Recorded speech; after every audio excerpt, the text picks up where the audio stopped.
ગુજરાતના અગ્રીમ અખબારોમાં આપની કોઈ પણ પ્રકારની જાહેરાત આપવા માટે સંપર્ક કરો। જાહેરાત વ્યાજબી ભાવે પ્રસિદ્ધ કરી આપવામાં આવશે।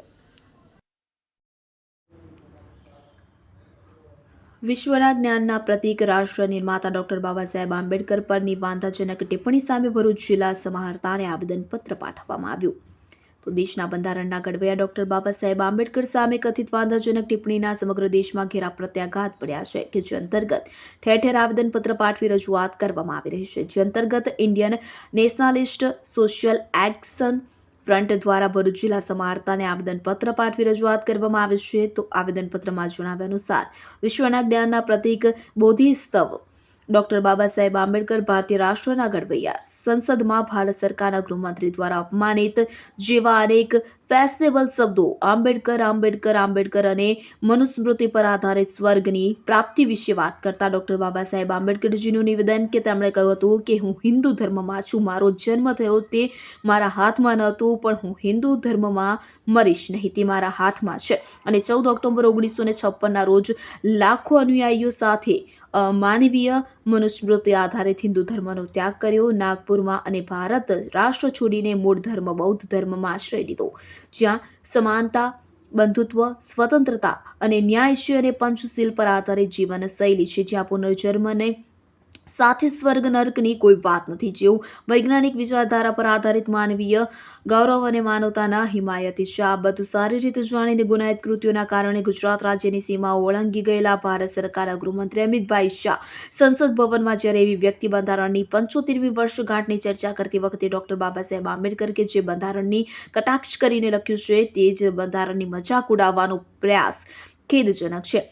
MOCO પરના બંધારણીય ઠરાવ દરમિયાન સાંસદ વિસ્તારમાં અપમાનજનક શબ્દનો ઉપયોગ માનવતાવાદી ભાવનાઓને ઠેસ પહોંચાડે છે અને વિશ્વના જ્ઞાનના પ્રતીક એવા ભારત રત્નનું ઘોર અપમાન છે। એટલે કે આવેદનપત્રમાં જણાવ્યા અનુસાર ભારતના બંધારણના રક્ષક છો અને તમારા વિસ્તારમાં રહીને આવા વાંધાજનક ટિપ્પણી કરનાર ગૃહમંત્રીને તાત્કાલિક તેમના પદ પરથી હટાવીને બંધારણ અને સંસદીય પ્રણાલીને જાળવી રાખવા વિનંતી કરી છે। સાથે જ બીજી તરફ ભવિષ્યમાં એક દાખલો બેસાડવા માટે પણ અપીલ કરવામાં આવી છે।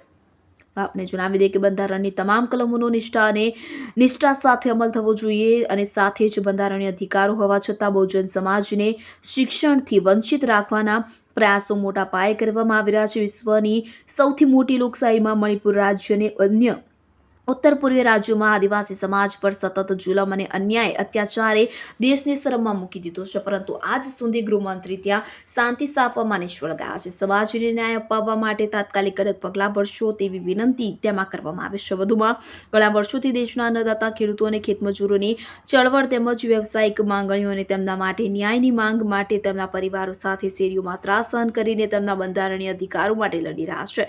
ત્યારે તમારી પાસેથી અપેક્ષા રાખીએ છીએ કે તમે ભારતના બંધારણને અનુસરનારા પ્રથમ નાગરિક અને રાષ્ટ્રના વડા છો અને એવી આશા સાથે કે તમે જય ભારત જય બંધારણનો અમલ કરશો તેમ આવેદનપત્રમાં જણાવવામાં આવ્યું છે। યાકુબ પટેલ, ભરૂચ। મોહનભાઈ પરમાર, રાષ્ટ્રીય અધ્યક્ષ ઇન્સાફ। ભારત દેશનું બંધારણ, ભારત દેશ એ લોકશાહી અને સાંપ્રદાયિક દેશ છે અને ભારત દેશ બંધારણથી ચાલે છે, નહીં કે મનુસ્મૃતિથી। ભારત દેશના બંધારણને 75 વર્ષ પૂરા થતા સંસદ ભવનમાં ચર્ચા થઈ રહી કે વર્ષગાંઠ નિમિત્તે ચર્ચા થઈ રહી છે। તે સમય દરમિયાન ભારત દેશના ગૃહમંત્રી એવા અમિત શાહજીએ બાબા સાહેબનું અપમાન કર્યું છે અને કહ્યું છે કે બાબા સાહેબ આંબેડકર કરવા કરતા જો ભગવાનનું નામ લીધું હોત તો બધા સ્વર્ગમાં ગયા હોત। તો સ્વર્ગ ને નર્કની પરિભાષા શું છે? તો ભારત દેશની વાત કરીએ તો ભારત દેશમાં 3000-4000 સાલથી ભારત દેશના લોકો બહુજન સમાજ ગુલામ છે અને એમની પર અત્યાચારો થઈ રહ્યા છે। તો એ જ નર્ક છે તો કયા સ્વર્ગની વાત થઈ રહી છે?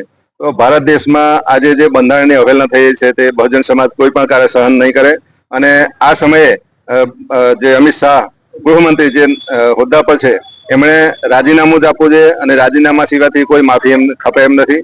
ફક્ત રાજીનામું જોઈએ, બીજું કઈ જરૂર નથી। આ દેશમાં, ભારત દેશમાં જે બંધારણ અમલમાં આવ્યું ત્યારથી આજ દિન સુધી એને અવહેલના થઈ રહી છે, ખુલ્લેઆમ અવહેલના થઈ રહી છે।